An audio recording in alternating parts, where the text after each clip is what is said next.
Chapter 101. 10 Things I've Learned. 1. Not everyone is kind. It took me a long time to accept this. I used to think if I was nice to people, they'd be nice back. But life showed me that some people are cruel, not because of anything I did, but because of who they choose to be. Kindness is a choice, and not everyone makes it. That's not my fault. And it doesn't mean I should stop being kind. It just means I need to be more careful about who gave my energy to. 2. Boundaries mattered. I used to feel guilty for saying no. I used to let people cross my lines because I didn't want to seem rude. But boundaries are not mean. They're necessary. They protect my peace, my time, and my mental health. The people who respect them are the ones who truly care, and the ones who don't, they were never really in my corner to begin with. 3. Healing takes time. Some days I feel strong, other days one memory can make me feel like I'm back at square one. That's normal. Healing isn't a straight line, it's a process. There are setbacks, but there's also growth. I've learned to be patient with myself, to stop expecting to get over it overnight. I'm learning to give myself grace. 4. You're allowed to walk away. Not every situation deserves my time. Not every person deserves a second chance. I've learned that walking away isn't weakness, it's strength. It takes courage to leave behind what's hurting you, even if it once felt familiar. I used to think staying quiet or staying royal would make things better. Now I know better. Sometimes peace comes from simply choosing yourself. 5. Speaking up is brave. Telling the truth when it's uncomfortable. Defending myself when no one else will. Saying this isn't okay when everyone else stays silent. Those are the moments I felt most afraid, but also most powerful. Speaking up has helped me take back control of my life. It's not easy, but it's necessary. 6. Fake friends reveal themselves. It hurts when people show you they were never really your friend, but it's also freeing.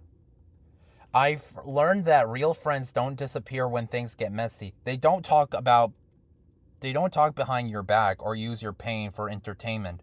The ones who live when it's inconvenient were never truly here for me anyway. And that's their loss, not mine. 7. Your story matters. I used to think my story didn't matter because people didn't believe me or didn't want to hear it. But I've learned that telling the truth, even when it's messy, it is powerful. My story is proof of survival. It's a record of what I've overcome. It deserves to be told, not for pity, but for understanding, for connection, and for change. 8. It's okay to not be okay. I used to hide my feelings, thinking I had to be strong all the time, but pretending doesn't help. I've learned that it's okay to cry, to break down, to admit I'm struggling. Being honest about my pain is not weakness, it's real. And it's in those moments of honesty that real healing begins. 9. You deserve respect. No matter what, from friends, family, teachers, classmates, strangers. Respect isn't something I have to earn by shrinking myself or staying quiet. It's basic. And if someone can't offer it, they don't belong in my life. I'm no longer letting people treat me like I'm hard to love or easy to ignore. I deserve to be treated with dignity. 10. Keep going. There were days I wanted to give up, days when it felt like nothing would ever get better. But I kept going. I kept waking up, showing up, and trying again. And now, looking back, I see how far I've come. I survived everything I thought would break me. That's not just something to be proud of. That's something to carry forward. I keep going, not because it's easy, but because I know I'm worth the fight. Chapter 102. My support system. I didn't do this alone. I couldn't have. There were times when I wanted to disappear, when the weight of everything felt too heavy to carry by myself. But somehow, even in the darkest moments, there were people who reached out a hand, who stayed with others, walked away, who reminded me that I was still worth something. Especially when I couldn't see it for myself. My mom was one of my strongest archers.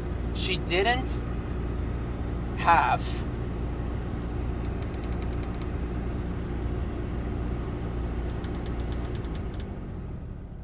always have the right words, but she showed up. She saw through my silence. She noticed when I was hurting. Even when I tried to hide it, she reminded me that I didn't have to pretend to be okay. Her love was consistent, even when everything else in my world felt unpredictable. My sister was more than just family. She was my teammate, my defender, my sister. She believed in me when I didn't believe in myself. She listened without judging. She made me laugh when I forgot how to. She knew how to show support without pushing too hard. Just enough to let me know I wasn't alone. A few close friends were the kind people who didn't flinch when things got real.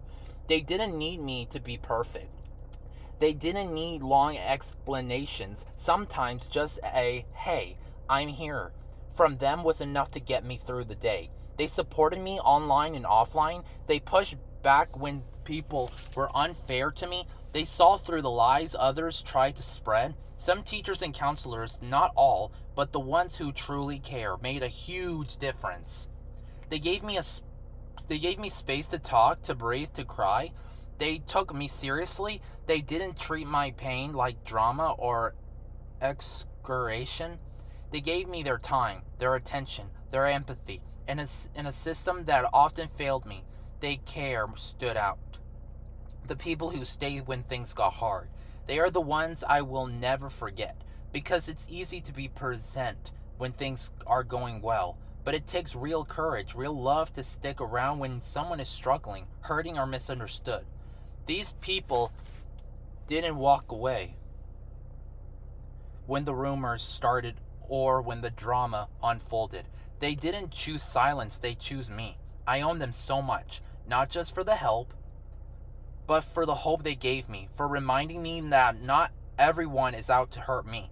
They are still people in this world who choose compassion, who choose truth, who choose love.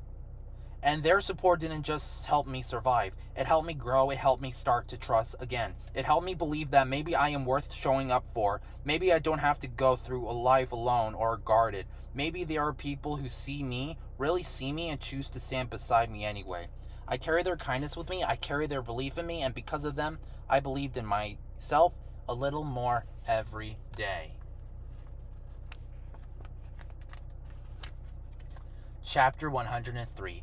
The last time I cried. The last time I cried, it wasn't quiet or control. It was one of those polite, camera-ready cries where you dab your eyes and move on. No, it was messy. It was raw. It was the kind of crying that shakes your whole body, where the pain doesn't just live in your chest. It splits out through your voice, your breath, your whole being. The kind that leaves your throat sore and your face stained with tears. It didn't come out of nowhere, even if it felt sudden. It started slow, like a small crack in a dam that had been holding everything back for too long. Just a few tears at first, silent ones that slipped down without warning. But then the flood came. It was everything I've been holding in. Every unspoken word, every forced smile, every moment I told myself, just be strong or don't make a scene. All these times, I swallowed my feelings because I didn't want to burden anyone. All the nights I stayed up staring at the ceiling, pretending the weight on my chest wasn't there. It all poured out. And you know what? It wasn't weakness. It was release. It was the truth finally getting a voice. I let myself feel everything. The anger that I buried under politeness, the sadness I laughed away, the exhaustion from pretending I was okay when I wasn't. For the first time in a long time, it didn't try to hide from it. I didn't try to fight it. I didn't even try to explain it. I just let it happen. I let the tears fall and the pain breathe. And in that moment, something changed. I cried until I couldn't anymore. Until my body was tired and my heart had nothing left to spill.